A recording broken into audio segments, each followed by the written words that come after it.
विद्यार्थ्यांना न्याय मिळालाच पाहिजे. वडूज शहरात मोर्चा, तहसीलदार यांना दिले लेखी निवेदन. वडूज तालुका खटाव इथं दिल्लीतील जंतर मंतर मैदानावर विद्यार्थ्यांवर झालेल्या हिंसाचार व लाठी हल्ल्याच्या निषेधार्थ इथं वंचित बहुजन आघाडीच्या वतीनं मोर्चाकडून प्रशासनाला निवेदन देण्यात आले.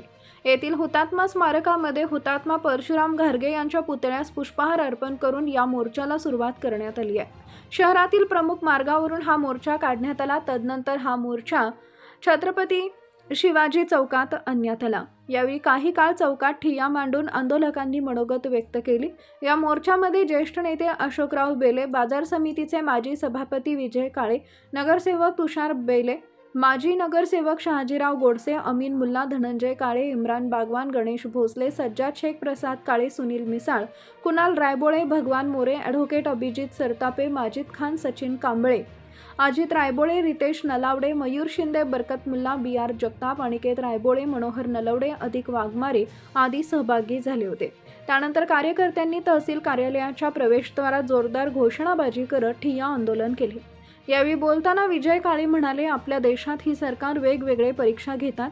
त्यामध्ये नीट परीक्षा ही 22 लाख विद्यार्थी यांनी दिली. परंतु गेल्या 5 वर्षात या नीट परीक्षेचा बट्ट्या बोळ केलाय. प्रधान नावाचा मंत्री हा जवळच्या राज्यात पेपर फोडत आहे. श्री बैले म्हणाले, नीट परीक्षेच्या पेपरफुटीवरून दिल्ली इथं विद्यार्थ्यांनी न्याय मागण्यासाठी आंदोलन सुरू केलंय. या प्रकारामुळे देशातील लाखो विद्यार्थ्यांचं भविष्य धोक्यात आलंय. विद्यार्थी न्याय मागत असताना केंद्रातील राज्यकर्ते याबाबत काहीही ठोस भूमिका घेत नाहीयेत.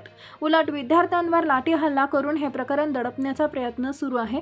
या प्रकरणी पंतप्रधान नरेंद्र मोदी, गृहमंत्री अमित शहा, शिक्षण मंत्री धर्मेंद्र प्रधान यांनी राजीनामा द्यावा. तहसीलदार बाई माने यांना लेखी निवेदन देण्यात आले. घोषणाबाजीनं तहसील परिसर दणाणला. आज वडूज शहरात काढण्यात आलेल्या मोर्चानं अनेकांचं लक्ष वेधून घेतले. शहरात घोषणाबाजी करत मोर्चा खटाव तहसील कार्यालयात आणण्यात आला. यावेळी तहसीलदार यांच्या दालनमध्ये आंदोलक चर्चेसाठी गेले असताना घोषणाबाजी करतच प्रवेश करण्यात आला. यामुळे तहसील कार्यालय आंदोलक यांच्या घोषणांनी दणाणून गेला. Bureau report, DSP news live.